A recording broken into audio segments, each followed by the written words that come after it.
Iran Israel के लिए एक डरावना ख्वाब बन गया है। यकीनन ईरान और इसराइल के दरमियान हालिया 12 रोज़ा जंग ख़त्म हो चुकी है, लेकिन इस जंग की बाक़ियात, इंकशाफात और इसके असरात अब भी ख़बरों की ज़ीनत बने हुए हैं।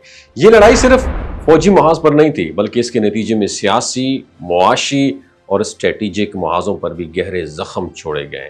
सबसे हैरानकुन बात यह है कि अब खुद इजरायली मीडिया और थिंक टैंक्स वो बातें तस्लीम करने लगे हैं जिन्हें माजी में वो सख्ती से झुटलाते आए थे। अब जो खबरें सामने आ रही हैं वो इसराइल के लिए किसी डरावने ख्वाब से कम नहीं है। इसराइली ज़राए अबलाग ने यह एतराफ़ किया है कि ईरान के मिसाइल हमलों और फ़िज़ाई जवाबी कार्रवाइयों के दौरान सिर्फ फौजी अहदाफ ही नहीं बल्कि सन्नती, साइंसी और तवानाई की कई अहम मराकज़ को भी नाकाबिल तलाफी नुकसान पहुंचाया गया।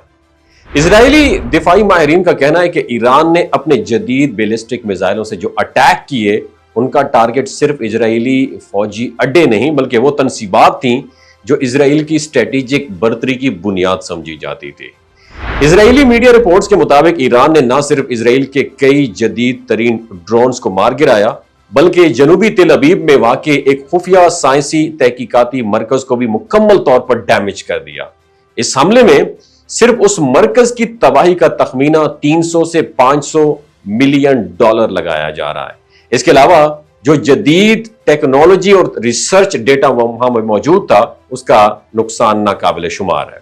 रिपोर्ट्स के मुताबिक इस मुख्तसर मगर शदीद जंग के अंदर इजराइल को 20 अरब डॉलर से जायद का फौजी खर्चा बर्दाश्त करना पड़ा, जबकि ईरान की जानिब से होने वाले हमलों के नतीजे में हजारों यहूदी शहरी बेघर हो गए, सैकड़ों बिल्डिंग्स और सड़कें तबाह हो गई और कई हसास तनसीबात बंद पड़ी हुई हैं। और सबसे अहम बात यह है कि तेल अवीव की तवानाई की जरूरियात को पूरा करने वाली कई रिफाइनरी यूनिट्स भी ईरानी हमलों की जद में आकर तबाह हो चुके हैं। इससे इजराइल की दाखिली तवानाई सप्लाई जो है उस पर भी संगीन असरात मुरतब हुए और उसके साथ साथ बैनुल अक़वामी मंडियों में इजराइल की साख को भी शदीद धचका पहुंचा है। कई बड़े सरमायाकार और तिजारती इदारे इजराइल में सरमायाकारी से हिचकिचा रहे हैं और सिक्योरिटी के खदशात के बायस बैनुल अक़वामी परवाजों और सियाहत में भी नुमायां कमी देखी गई है। और माहिरीन का यह कहना है अगर ये जंग कुछ दिन और चलती तो इजराइल के फाइनेंशियल सिस्टम पर उसके असरात बहुत गहरे और देर पा होते। अब सवाल ये पैदा होता है कि यह जंग आखिर इजराइल के लिए फायदेमंद थी या नुकसानदेह। इजरायली सहाफी खुद इस बात का एतराफ कर रहे हैं कि जिन अहदाफ के तहत यह जंग छेड़ी गई वो मुकम्मल तौर पर नाकाम हो गए।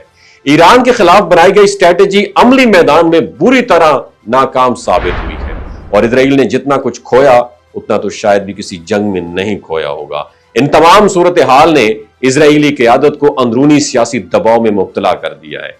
अवामी सतह पर सवाल उठाए जा रहे हैं कि आखिर इतनी बड़ी तबाही के बाद भी इजरायली हुकूमत उसे फतह क्यों करार दे रही है। दुनिया अब ये देख रही है कि सिर्फ चंद दिनों में ईरान ने इजराइल की ताकत का वो चेहरा बेनकाब कर दिया जिसे बरसों तक दुनिया के सामने नाकाबिल शिकस्त बनाकर पेश किया जाता रहा। अब हकीकत ये सब पे आया हो चुकी है कि ये जंग अगरचे खत्म हो चुकी लेकिन इसके असरात बरसों तक इजराइल के सियासी, मुआशी और स्ट्रेटेजिक मंजरनामे पर गालिब रहेंगे। आपका क्या एक्सपीरियंस है नीचे कमेंट सेक्शन में बताइएगा कि आयतुल्लाह खामनाई क्या वो वाहिद लीडर है 57 ममालिक में जो इनके सामने सीसा फैलाई हुई दीवार खड़े हुए। Ayatollah खामनाई love you. ये जो गिलगित बल्तिस्तान के लोग होते हैं ना, इनकी एवरेज उम्र 90 साल से भी ज्यादा होती है। You know why? क्योंकि ये लोग शलजीत इस्तेमाल करते हैं। शलजीत के अंदर 85 मिनरल्स होते हैं। अगर आप चीज़ों को जल्दी भूल जाते हैं, मर्दाना कमजोरी महसूस करते हैं, औलाद जैसी नेमत से महरूम हैं और आप स्पर्म काउंट आपके कम है, टेस्टोस्टेरोन हार्मोन इम्बैलेंस है, आप सदाबहार जवान नजर आना चाहते हैं, खून की कमी को दूर करना चाहते हैं, हड्डियों जोड़ों के दर्दों से निजात हासिल करना चाहते हैं, मोटापा कम करना चाहते हैं तो डॉक्टर असद महमूद की प्योर एंड नेचुरल शलजीत जरूर इस्तेमाल करें। एक बात आपने दिमाग की खिड़कियों को खोल के आपने सुननी है, हमेशा ऑर्गेनिक और कुदरती चीज़ों का इस्तेमाल करें। केमिकल वाले फूड सप्लीमेंट खुदारा इस्तेमाल नहीं करने। अगर आप डॉक्टर असद महमूद की प्योर एंड नेचुरल शलजीत को ऑर्डर करना चाहते हैं नीचे दिए गए नंबर पर व्हाट्सएप करें।